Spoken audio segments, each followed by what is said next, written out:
Crafty Alice and Crafty Whippet.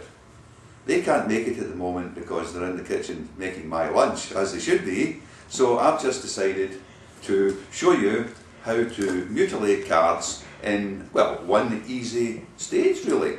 First of all, pair of scissors, card, which Whippet has made.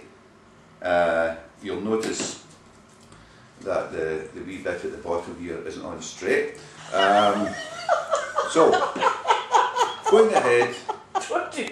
What? What off? Okay, this is the end of the news.